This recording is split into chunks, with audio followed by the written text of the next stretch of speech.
continuar con nuestro programa. A continuación vamos a presentar al maestro Hugo Gómez Hernández. Él es psicoterapeuta sistémico con perspectiva de género y se desempeña como docente en el Instituto Nacional de Psiquiatría en la Clínica de Género. El maestro Hugo Gómez nos va a presentar la ponencia titulada Acompañar en psicoterapia a infancias y adolescencias trans y queer y sus familias. Vamos a dar un aplauso, por favor.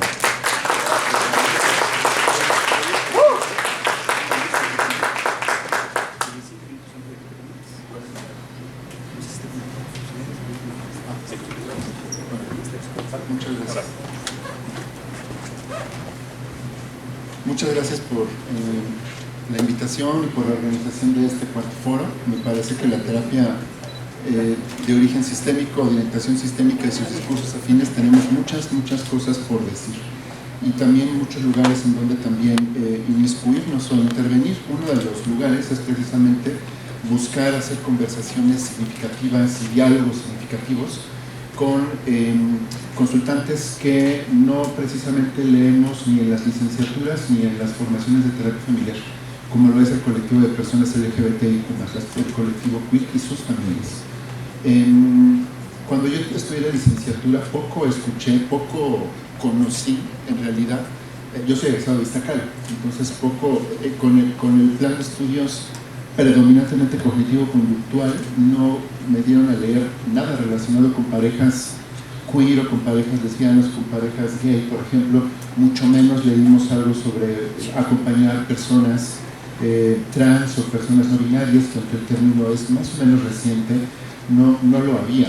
Yo estudié pues hace 20 años, egresé de la carrera precisamente hace muchísimo tiempo, evidentemente, y no había todo el material, pero sí que ya había y habíamos personas que necesitábamos ser acompañados en psicoterapia de modos distintos y de modos que salieran más allá de los encuadres médico-biológicos que nos han patologizado históricamente. Y esa es la intención de compartir con ustedes algunas de las ideas que he venido desarrollando en los últimos años en el acompañamiento de personas, infancias y adolescencias queer, concretamente infancias y adolescentes gay, lésbicas, no binarias, trans y sus familias, con toda la polémica que esto puede generar. Es un trabajo que he venido desarrollando desde el 2016 más o menos, acompañado también con algunas de las integrantes de la Clínica de Género del Instituto Nacional de Psiquiatría, donde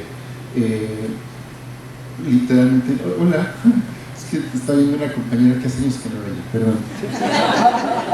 ¿Estás en casa? Salí una cara conocida. Justamente cuando nos conocimos, yo he estado incursionando en el acompañamiento a personas trans con muy pocos recursos, y paulatinamente he ido incorporando algunos recursos de la terapia narrativa y actualmente también de las prácticas dialógicas. Entonces, si damos el primer clic, por favor. ¿A qué nos enfrentamos? Miren, sí quiero compartirles evidentemente un poco como de lo que he venido desarrollando al paso de los años, pero quiero primero situar lo que este señor observa de a qué nos vamos enfrentando en la comunidad de terapeutas, y eso tiene que ver con los estigmas relacionados con las diversidades sexuales y de género, con los prejuicios personales y los prejuicios profesionales que tenemos las y los terapeutas que nos dedicamos al trabajo con las personas y concretamente con las personas LGBTIQ+. Y no es posible descartar el tema de las violencias que incurren algunas prácticas terapéuticas, las violencias psicológicas, las microviolencias psicológicas que ocurren en el contexto terapéutico, y también las violencias de tipo simbólico, que las personas terapeutas conozcamos o no conozcamos el trabajo o cómo establecer diálogos con las personas LGBTIQ+, nos pone en ciertos lugares, nos pone en ciertas posiciones. De ahí que es importante que como terapeutas revisemos cuáles son las creencias, cuáles son los significados que tenemos en torno a la diversidad sexual, en torno a la diversidad de género también, en torno al lenguaje incluyente y otras identidades como lo queer, lo no binario, lo agender, que han venido pues manifestándose. ¿Le damos clic, por favor? Otro es, pues bueno, la ideología de género que nos va capturando. No crean que ideología tiene que ver con con nuestros tíos y nuestras tías del Frente Nacional de la Familia, sino que bueno, el género, sí, ¿no? El género como tal forma parte de todo el complejo cultural ideológico que en Occidente está influido por lo que la influencia feminista ha llamado el patriarcado, como también el tema del ADN cultural que en Occidente es la cultura judío-cristiana, que aunque practiquemos religión judía cristiana o no, nuestro ADN cultural, nuestro código moral cultural por naturaleza social tiene que ver con la unión de nuestros valores y de lo que consideramos nuestros valores precisamente con la cultura judío-cristiana. ¿Le damos, por favor? Otro paradigma también es el de la salud mental. Miren, nos ha costado mucho trabajo en la clínica de género. A la clínica de género del Instituto Nacional de Psiquiatría llegan consultantes LGBTIQ+, de todo tipo y de distintas edades, prioritariamente mayores de edad, porque es el instituto. Pero lo que nosotros hemos también observado es poder diferenciar que las personas LGBTIQ+, también tenemos derecho a cursar por algún tipo de enfermedad mental o algún tipo de trastorno mental, no necesariamente naturalizado y adherido o per se a nuestra identidad, sino por aquellas circunstancias contextuales y sus efectos en nuestras identidades. ¿Le damos, por favor? Y bueno, las prácticas clínicas que a lo largo de los años he venido estudiando desde Palo Alto, Haley, las soluciones, lo narrativo, pasando también por Don Minucci, pasando también por las personas que han constituido los movimientos de Milán y post-Milán, hasta llegar a lo que yo me he sentido más cómodo, que son las prácticas narrativas y las prácticas dialógico-relacionales, el diálogo abierto y el circular. Me voy sintiendo cómodo porque en mi modo de vivir la vida y en mi posicionamiento político, y mi posicionamiento también en la terapia, tiene que ver con hacer vivas las historias. Miren, el patriarcado históricamente ha silenciado las voces de mujeres, y el patriarcado históricamente, el patriarcado que es heterosexual o su mandato de la heterosexualidad obligatoria, como lo dice Monique Wittig, ha silenciado las voces de las personas LGBTIQ+. No necesitamos prácticas terapéuticas donde no se nos permita hablar, necesitamos prácticas terapéuticas donde nuestra voz sea escuchada y donde nuestras experiencias sean escuchadas. Por eso me acomodo con mayor facilidad en las prácticas narrativas y en las prácticas dialógicas. Otro, por favor. ¿Qué observamos? Miren, esto no es algo realmente novedoso. A lo largo y ancho del planeta y a lo largo de la civilización contamos con distintas expresiones de la variabilidad de las expresiones de género y de las orientaciones sexuales. No es algo nuevo que vertiginosamente estemos atestiguando, como desde unos 10 años hacia acá, mayor visibilidad gracias a las redes sociales o gracias a la tecnología. Es algo particular de la era posmoderna que es acompañada con la tecnología, insisto, pero no, a lo largo de la historia hemos existido.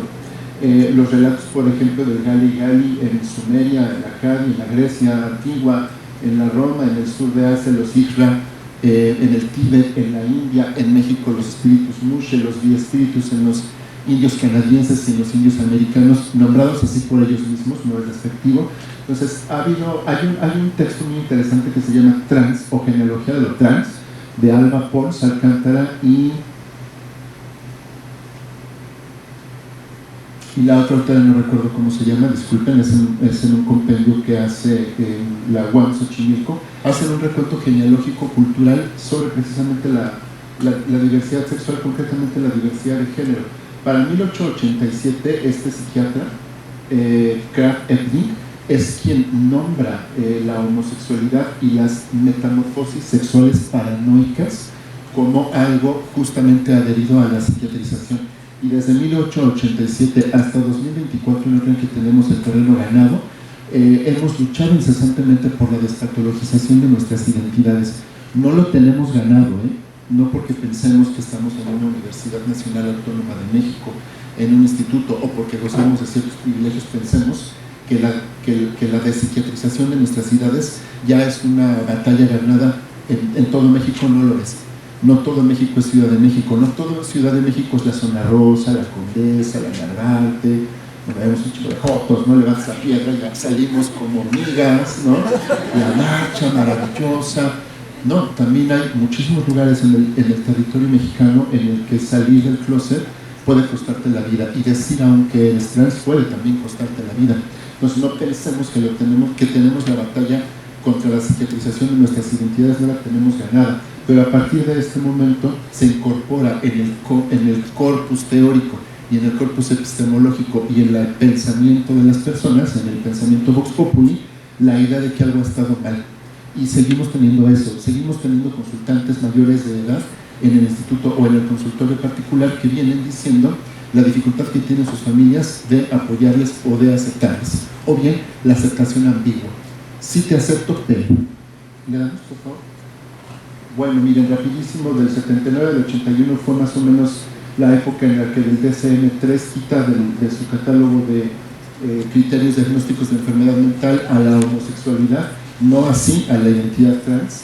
En los 80s, los 90s y los 2000s vimos una proliferación importantísima del movimiento LGBT con todas las marchas.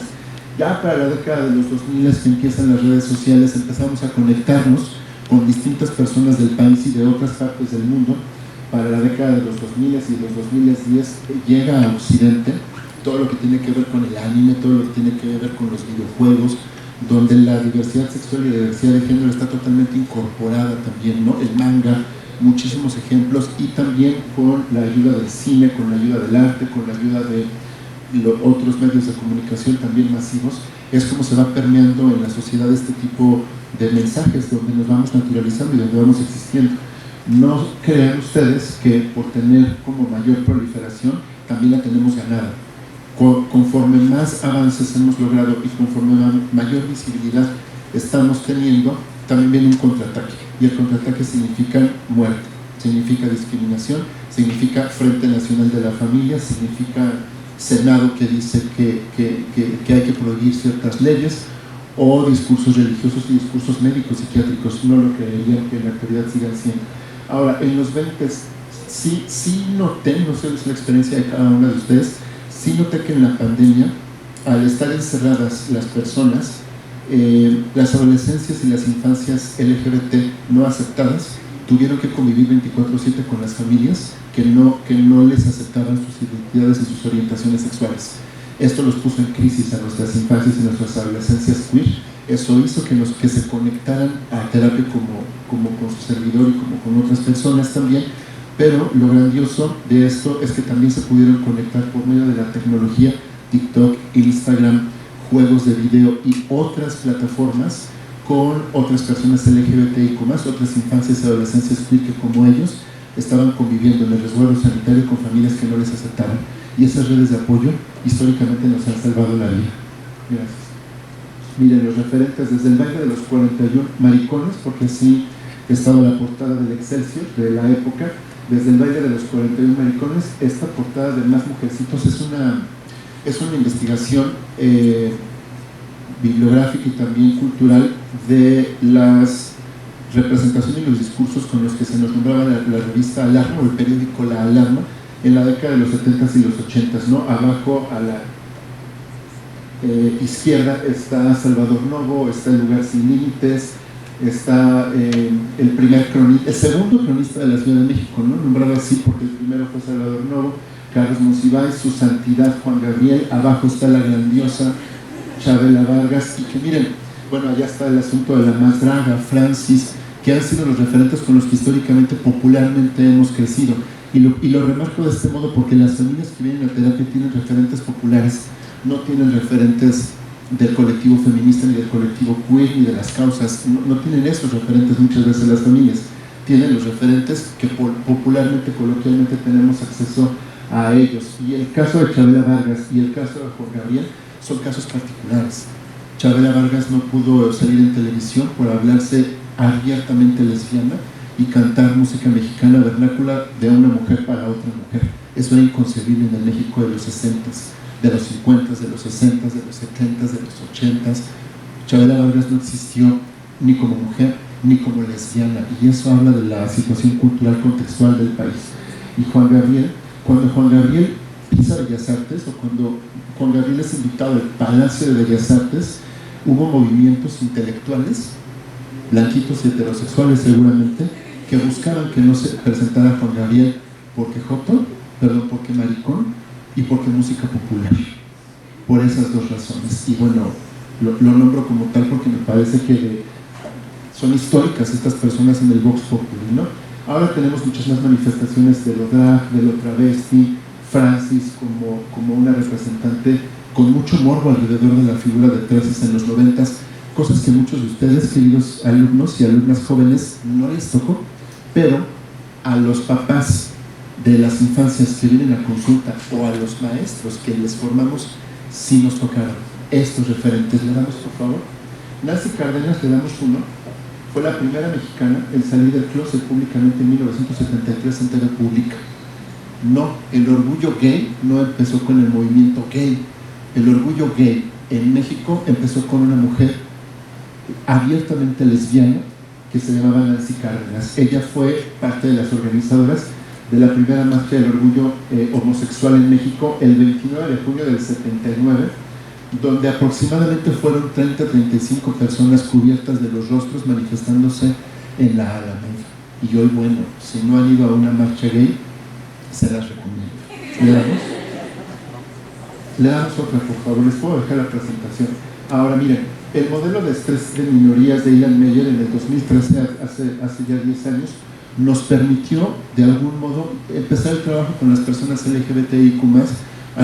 El autor proponía, psiquiatra gringo, el autor proponía dos estresores, digamos, los estresores distales y los estresores proximales. Y los estresores distales tienen que ver con lo contextual, la homofobia y la transfobia cultural, la victimización, la discriminación, los actos de violencia física, los actos de violencia simbólica, etc. Y los estresores proximales tienen que ver con los estigmas internalizados, con la homofobia internalizada, con la transfobia internalizada, y nos permitía como trabajar con esas dos cosas, desde externalizarlo hasta tener prácticas, por ejemplo, cognitivo-conductuales al respecto. Fue útil el modelo. Le damos, por favor. A lo largo del tiempo hemos tenido que ir incorporando nuestros estilos y nuestros propios saberes y nuestras propias experiencias para el trabajo con personas LGBTIQ+. Pienso también, estimados colegas, que uno tiene que poner el cuerpo.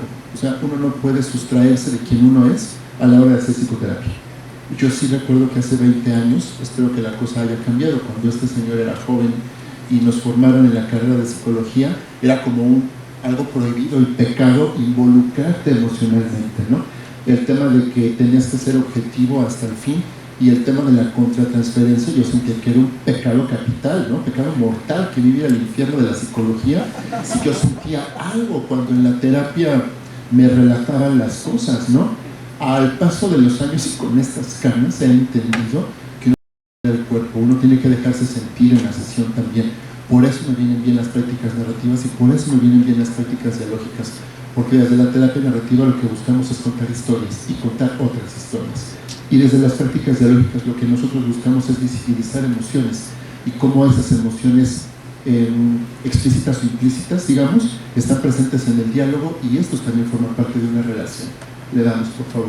Miren, no es la neta del planeta, es más bien lo que esta señora ha venido como haciendo y que les quiero ir compartiendo, ¿no? Dentro de ello, yo busco tener, más bien, a lo largo del tiempo, he identificado que la mayor parte de las preguntas con las que llegan las familias y las adolescencias y juventudes LGBTIQ+, las he reunido, digamos, en grupos de conversación, si me dejan llamarlo de este modo.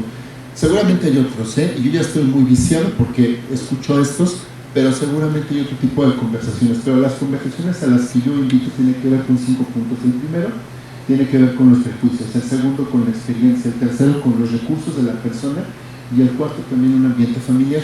Tengo el prejuicio profesional de, además de hacer terapia dialógica y narrativa, soy terapeuta familiar sistémico. Entonces, he decidido no sacar de mi práctica profesional ni de mi vida una visión sistémica, trigeneracional, relacional, porque creo que también alimenta y es parte de hacer homenaje a las historias que han constituido mi corpus teórico, ¿no?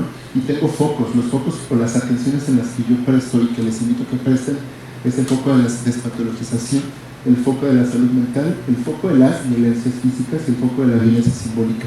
Les quiero expresar un poco en qué consiste cada uno. La siguiente, por favor. La primera conversación no es en orden, no es tipo un manual de que, sesión de la 1 a las 5, hablemos de...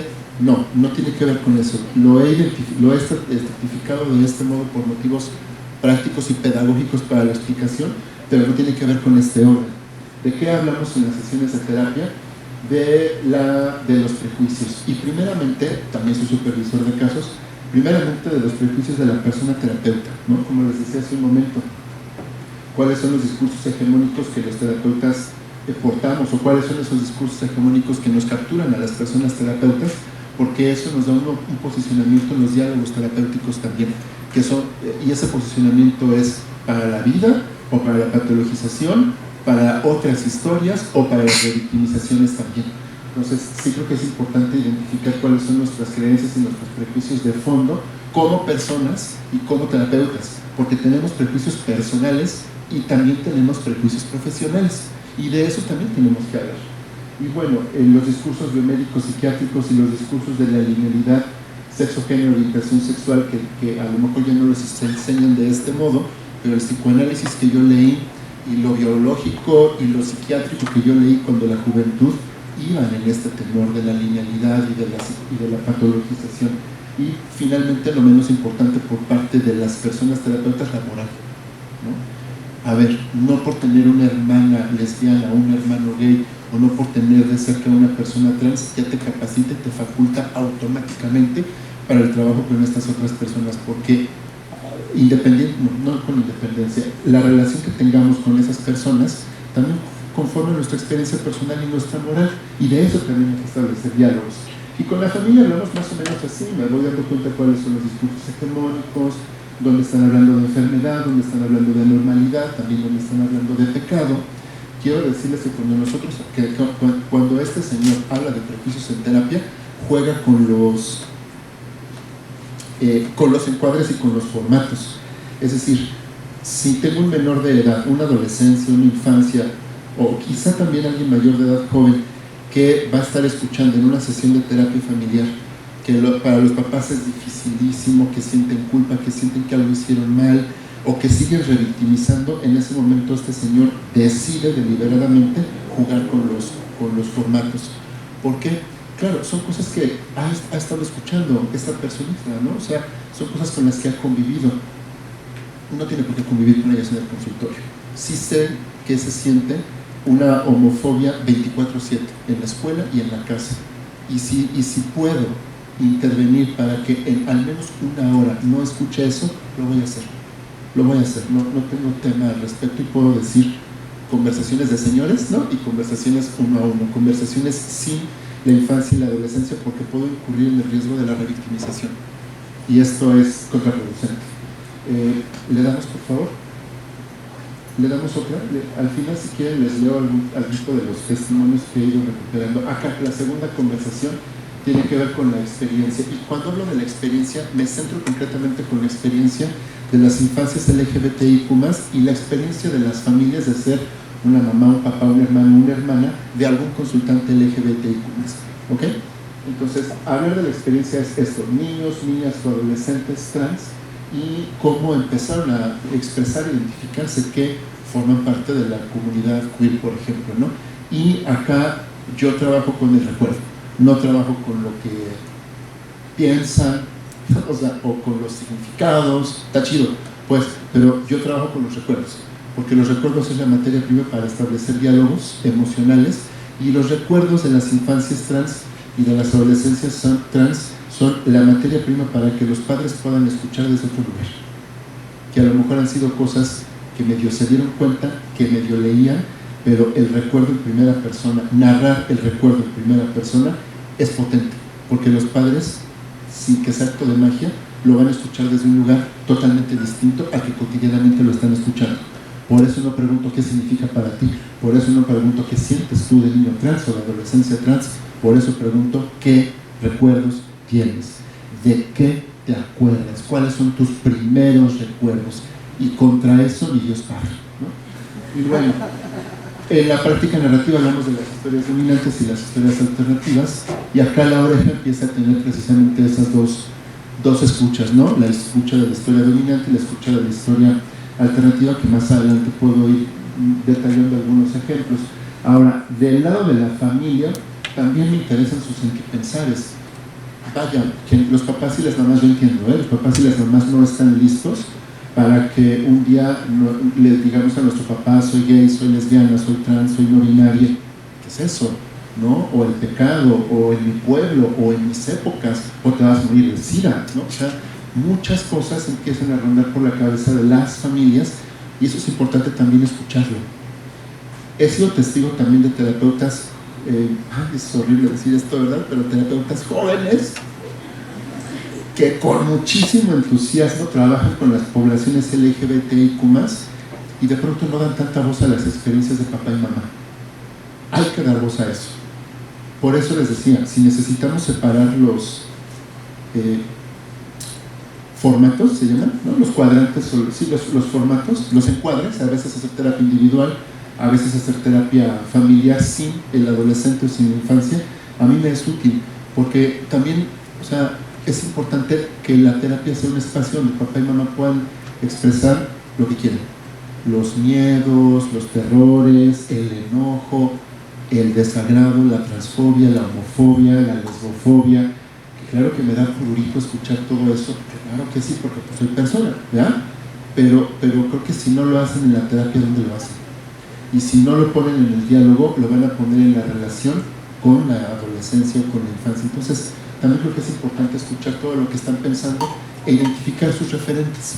Cómo era la diversidad sexual, a quién conocían gay, lesbiana, a quién conocían vestida, travesti, cuando ese papá y esa mamá eran jóvenes, cómo eran las vidas de esas personas, qué se decía de esas personas. Es decir, empezar a hacer este tipo de preguntas circulares o este tipo de preguntas externalizantes para externalizar el sentimentalizar la experiencia y poder también identificar los significados por los cuales están atravesando papá y mamá. El siguiente, por favor. Vamos a darle los testimonios allí. Gracias. Los recursos. Cuando hablo de los recursos, que son otro tipo de espacios en la conversación, hay la explicatriz, es una activista trans, tiktokera y de Instagram, la explicatriz. Ella dice: es que yo no tenía disforia de género, yo tenía euforia de género, ¿no?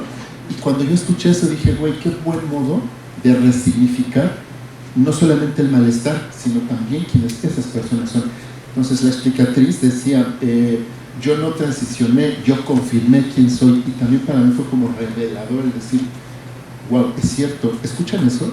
O sea, estos términos de euforia de género y confirmación de género, ¿no? Antes de transición, confirmación de género, no me lo dio ningún libro de psicoterapia, no me lo dio ningún psicoterapeuta, me lo dio una activista transgénero. Es importante también escuchar qué está haciendo el activista los activismos en este sentido.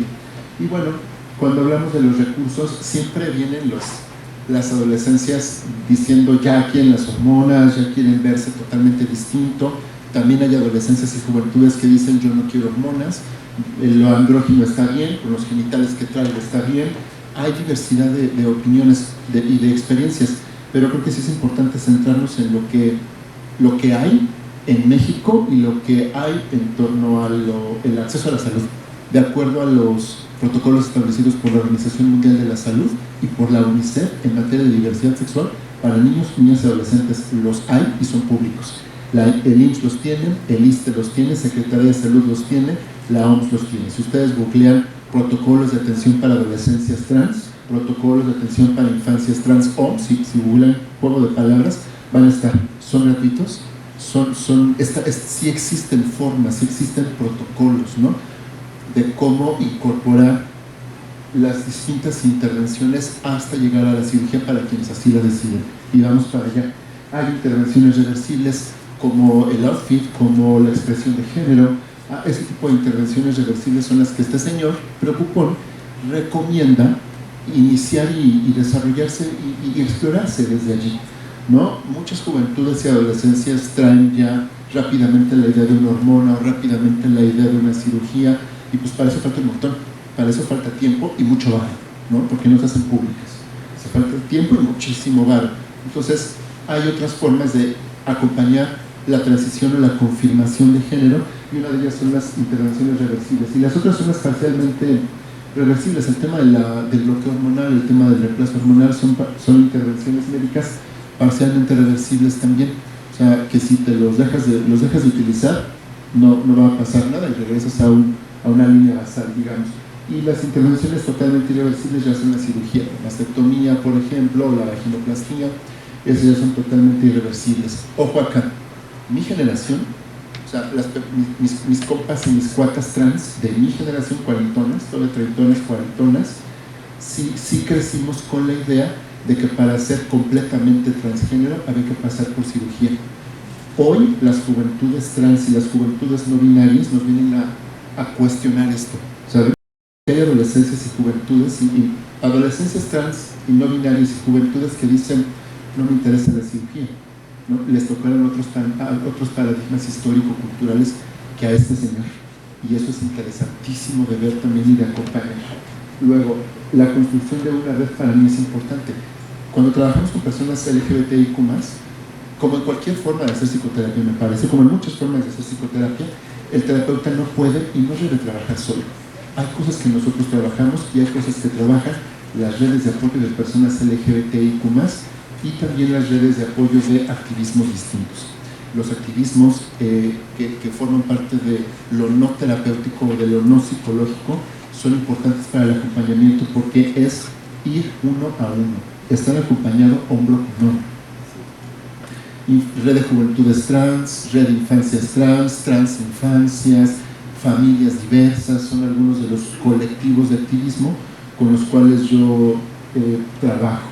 Y luego están los grupos de familias trans, etc. Y también los espacios seguros y los momentos seguros. Es decir, por medio de las ceremonias de redefinición de la práctica narrativa, pues podemos ir incorporando a la vida de las personas, de las adolescencias y de las juventudes, quiénes son las personas aliadas y quiénes no, ¿no? Es importante que el closet, la salida del closet, no se apresure y no sea bajo los ritmos de las personas heterosexuales. ¿Me escucharon? La salida del closet ha de ser con el ritmo de las personas LGBTIQ+. Aunque a papá y mamá diga es que esto es muy complicado para mí, que me tenga paciencia, que se espere. No, güey, nos hemos esperado toda una cultura, toda una humanidad. Soporten los heterosexuales, soporten que ahora nosotros podemos poner el ritmo, ¿no?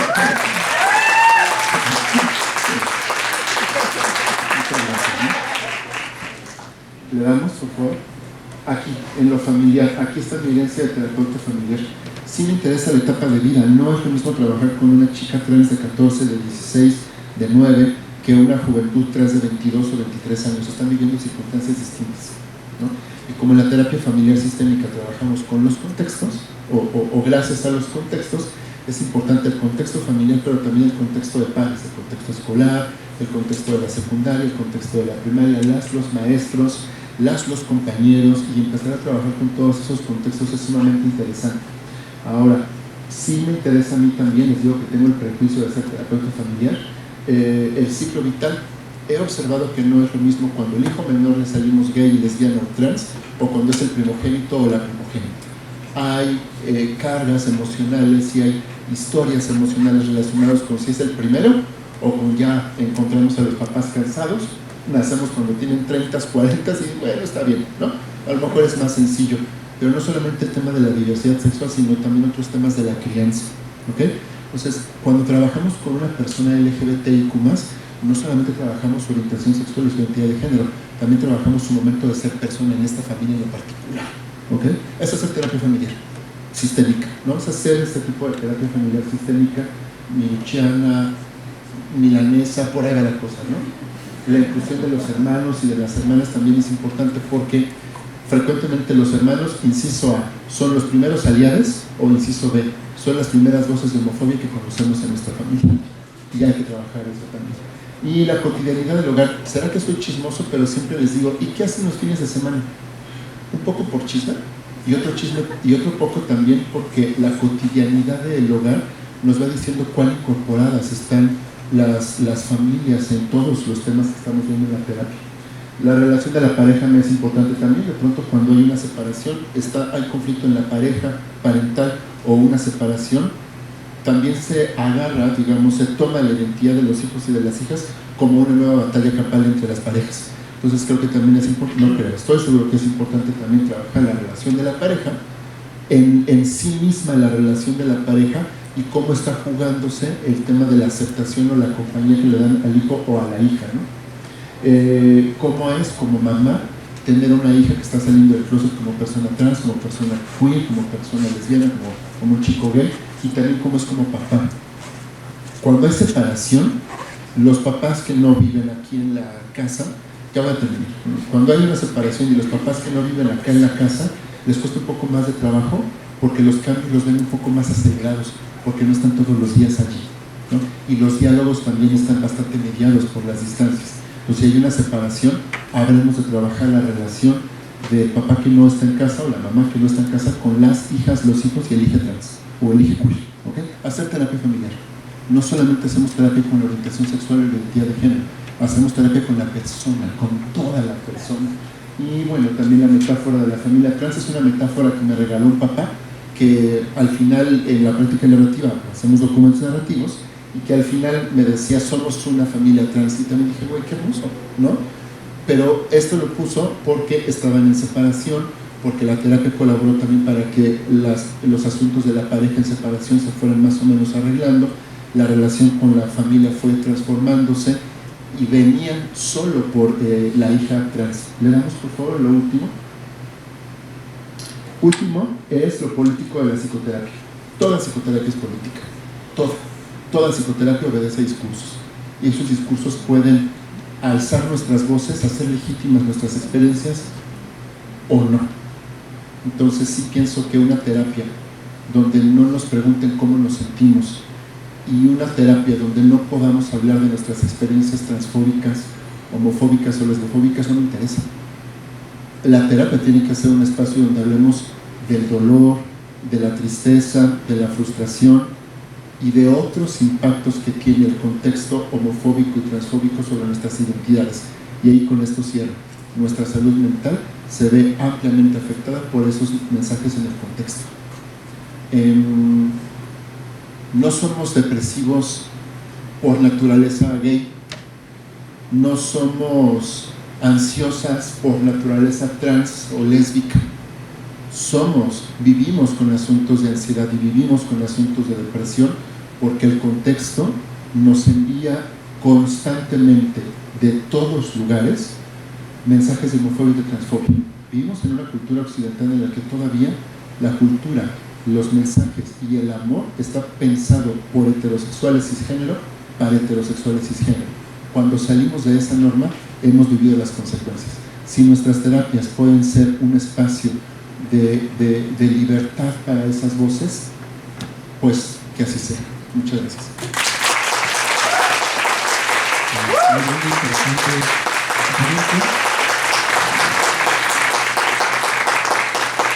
Vamos a abrir un pequeño espacio, unos 5 minutitos para, pues, nuevamente preguntas.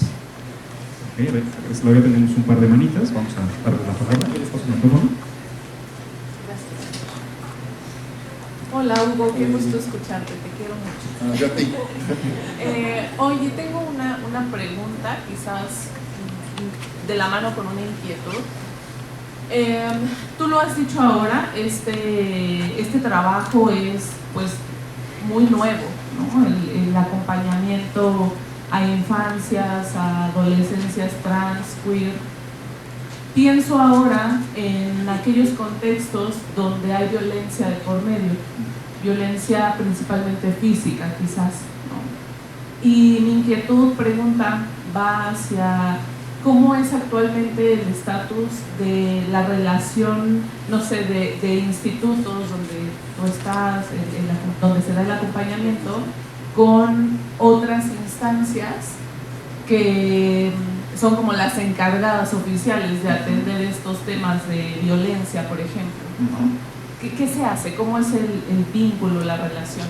Sí trabajamos con ministerios, sí trabajamos con la parte legal para asuntos de denuncias, por ejemplo, cuando se está viviendo violencias físicas y violencias sexuales, por ejemplo, sí lo trabajamos y damos paso a ello.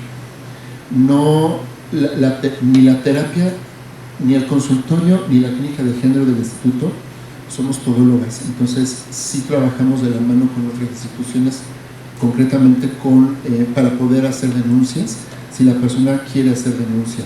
Nuestro posicionamiento es primero nombrar violencia, y el segundo es darle la posibilidad de la denuncia legal, de la denuncia penal.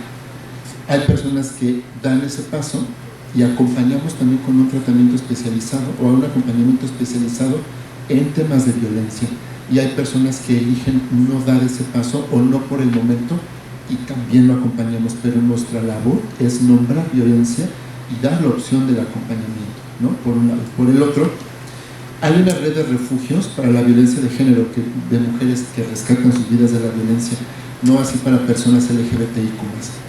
Quienes sirven de refugio son los activismos. Casa Club Rochelle, por ejemplo, en mi momento, hace muchos años, el Cabaretito para nosotros era un lugar donde podíamos ir y era libre de violencia, por ejemplo. Y Tito Vasconcelos se encargaba de poder darnos comida o de darnos una buena vida por un par de días, por un par de semanas, cuando queríamos separarnos de las violencias de nuestras familias. Nacionalmente no hay una red de refugios. No es que no se haya pensado, es que no hay recurso para la causa J. Mucho trabajo por eso. Mucho. Gracias. A ti. ¿Hay preguntas de lado?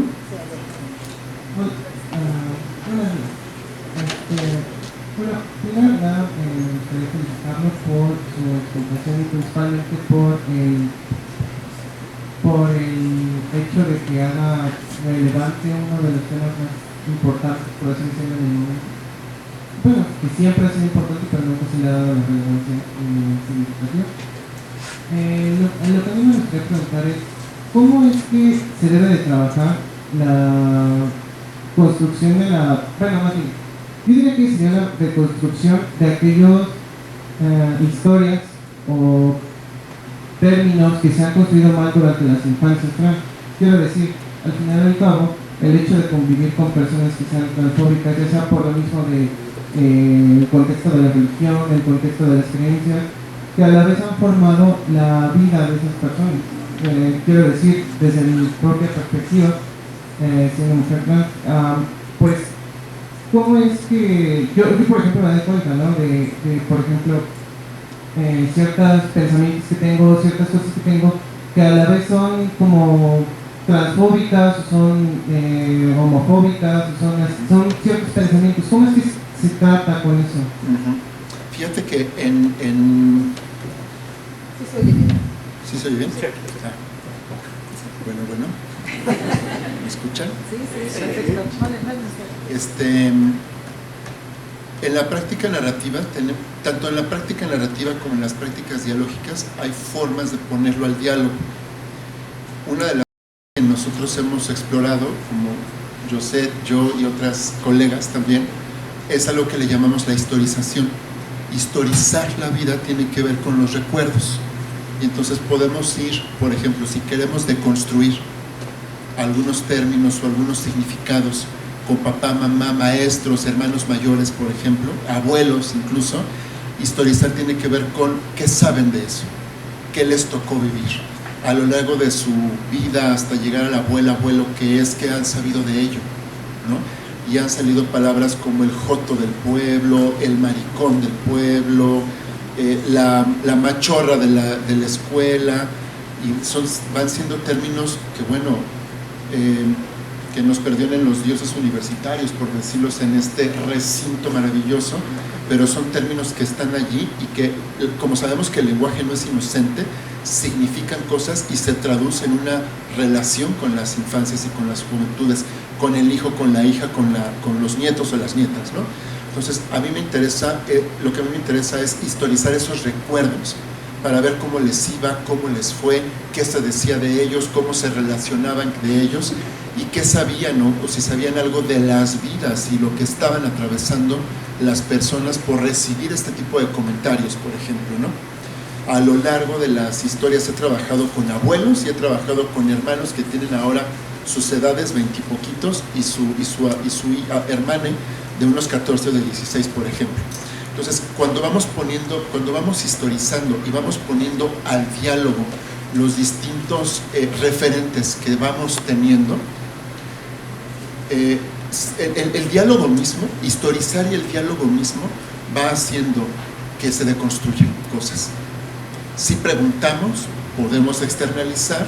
Si ofrecemos algunas metáforas o ofrecemos algunas preguntas de deconstrucción, ¿se acuerdan este texto como White en el libro de Rutas para una terapia familiar sistémica, el capítulo 1 o 2, no me acuerdo así, que dice es la deconstrucción?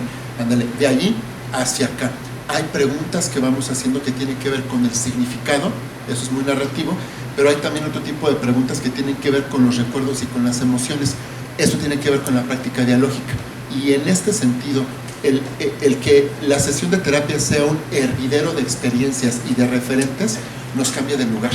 Ahora, cuando también utilizo o busco deconstruir estos significados para una relación más nutricia en las familias, invito a exconsultantes o invito a amigas activistas también a que nos digan cómo les fue, a que nos hablen de su experiencia, a que nos hablen de su ansiedad, de su depresión, de su consumo de drogas a consecuencia de qué pedo con la homofobia, ¿no? Entonces, cuando van escuchando otros referentes y testimonios vivos, las cosas se van cambiando, van tomando posiciones distintas.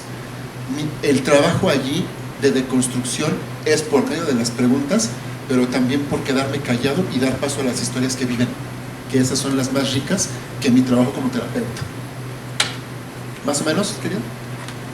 Sí, justamente. Gracias. A ti. Muy bien, bueno, pues por cuestión de tiempo vamos a tener que detenernos aquí. Sin embargo, bueno, como pueden ver, está ahí los datos de contacto del maestro, que seguramente podrán ponerse pues, en contacto con él para extenderle cualquier inquietud y ampliar la discusión. Vamos a dar un aplauso nuevamente al maestro, por favor.